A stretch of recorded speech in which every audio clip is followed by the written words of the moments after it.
कानमीना कोई बात मीनार वालों के नीचे इसको हम नजर लगा देते हैं, हम कहते हैं ये नर्सरी है, फिर हम इसको नजर लगा देते हैं। बैठ जाओ 2 मिनट, फिर ये कानमीना दुखी की आशा नहीं है, शुक्रिया। बिकॉज मुझे डॉक्टर ने कह दिया था मैं 6 मंथ सर्वाइव कर पाऊंगी, बट मैं अभी बिल्कुल ठीक हूँ। 1 ईयर हो गया मुझे। ये देखो, इधर आओ, सारा मेकअप उतार के मैं तब से इसके मेकअप की तारीफ कर रही थी, है ना? खुशी के आंसू है ना? देखो अच्छे आंसू हैं।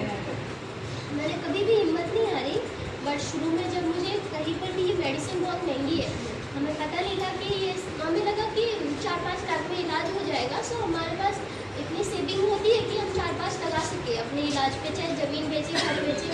बट ये नहीं पता था कि लाखों का इलाज है और ये लाखों के इलाज में भी स्टॉप नहीं होता है। तो मुझे उस टाइम होप नहीं थी कि मैं कहीं से इतनी महंगी दवाई कोई देता है। मुझे पहले लगता नहीं NGO वगैरह कैसे करते हैं। आज पता चला जब मैं यस लाइफ से जुड़ी और मुझे अजय गोगिया सर है एम्स के, उन्होंने मुझे नंबर दिया था दशमी मैम का, और मतलब बिलीव नहीं हो रहा था कि मैंने सिर्फ रिपोर्ट भेजा और इन्होंने मुझे मेडिसिन घर में दिया है।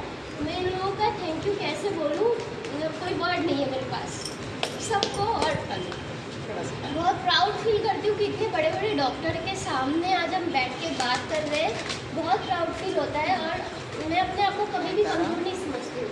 मुझे डॉक्टर ने भी रिसेंटली कहा है कि मेरा रिपोर्ट बिल्कुल ठीक है, बट ये कहा है कि आपको वो हम बहुत लंबे टाइम तक ठीक रख सकते हैं मेडिसिन से। तो मैं कभी भी माइंड में ये नहीं सोचती हूँ कि मैं 1 साल जीऊँगी, 2 साल जीऊँगी, बट जो सच्चाई है ना उसे एक्सेप्ट करना चाहिए। बिल्कुल एक्सेप्ट करती हूँ मैं, और मैं ये चाहती हूँ कि अगर मैं 5 साल 10 साल भी मेरी लाइफ है तो मैं अपनी लाइफ को पूरी जी के जाऊँगी।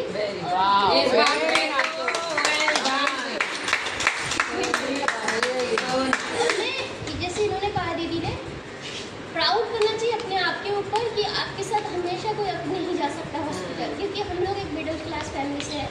उन्हें अगर जॉब नहीं होगी घर में तो अगर वो बार बार जाएंगे तो उनकी जॉब चली जाएगी। मेरी सिस्टर है, उनकी एक बेटी है, वो हमेशा मेरे साथ नहीं जा सकती।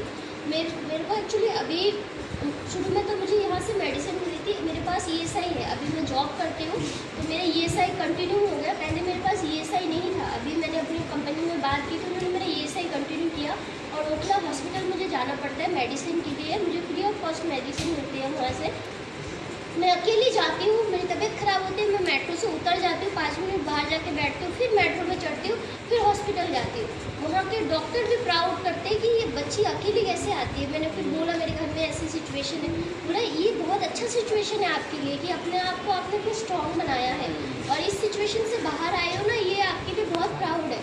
सो मुझे बहुत अच्छा फील होता है कि मैं अभी अपने पैरों पे खड़ी हूँ। मैं जॉब करते हुए 10 घंटे की वर्किंग हूँ, मैं रिटेल लाइन में हूँ, लीवाइस कंपनी में जॉब करती हूँ। 10 घंटे जॉब करती हूँ, मुझे कभी फील नहीं होता है कि मैं इतने बड़े स्टेज के कैंसर पेशेंट को कभी फील नहीं होता, क्योंकि मैं अंदर से फील ही नहीं करती। मैं कभी छुट्टी नहीं करती, मैं हमेशा जॉब जाती हूँ। मेरे कंपनी वाले बहुत हमें प्राउड फील हो रहा है।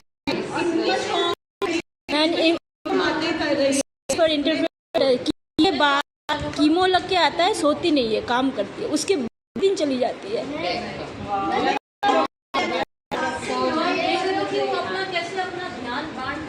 ये बहुत जरूरी ये नहीं सोचती रहती है हर वक्त कि मुझे बीमारी है, आगे क्या होगा 1 साल बाद, 5 साल बाद। वो इतना अपने उसने दिमाग को सही जगह पे लगाया है कि ऐसे उसको ख्याल ही नहीं आ रहा है पूरे दिन। देखो ऐसे तो कल किसी ने नहीं देखा है ना। लोग रोड ट्रैफिक एक्सीडेंट में मर जाते हैं, कोविड हुआ, घर अपने बेड पे लेटे सोए हुए लोग है ना, को कुछ पता नहीं लगता है। सो अगर ऐसी कुछ बीमारी हुई है, उसको उससे लड़ना है, लेकिन उसको अपने दिमाग और दिल में डर को नहीं बैठाना है। एंड जैसे इलाज कराया, घर गए, मैं तो पेशेंट्स को कहती हूँ अपनी फाइल्स किधर दूर छुपा दिया करो।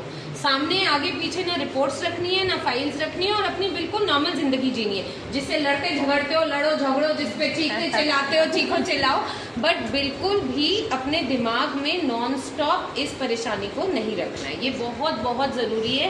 एंड एज अ डॉक्टर मैं आपको कह सकती हूँ कि मेरी दवाई से ज़्यादा ये थॉट प्रोसेस काम करता है, क्योंकि ये शरीर के अंदर उस जिसको हम कहते हैं ना एनवायरनमेंट को बनाना कि दवाई असर करेगी। हम कहते हैं ना जैसे बच्चे खाना खा रहे हो चिड़ के खाते हो तो हम कहते हैं शरीर को नहीं लगेगा, सारा टाइम चिढ़ते रहते हो तो शरीर को खाया हुआ नहीं लगेगा। ऐसे ही अगर आप चिढ़ के परेशान होकर इलाज कराओगे तो इलाज का असर पूरा नहीं होता। जो हंस के आराम से कराता है और फिर खुशी के आंसू बहाता है वो जल्दी ठीक होता है कि नहीं। और कभी अगर रोना भी आता है तो रो, बिल्कुल कोई हर्ज नहीं है। ऐसा झूठा स्ट्रॉन्ग नहीं बनना है कि मेरे तो कभी मन में कुछ विचार ही ना आए ना, लेकिन ना वो विचार जब आपको आया, आपको रोना आया, बस रो और खत्म कर दो। और जो थकान है तो कि अगर ये हुआ अगर हुआ, क्योंकि वो लाइन फिर गलत पकड़ी जाएगी, है ना। रोना आए रो, उसको निकाल दो मन से और बस फिर उठ जाओ मस्ती मारने। बहुत अच्छा, सो प्राउड ऑफ यू,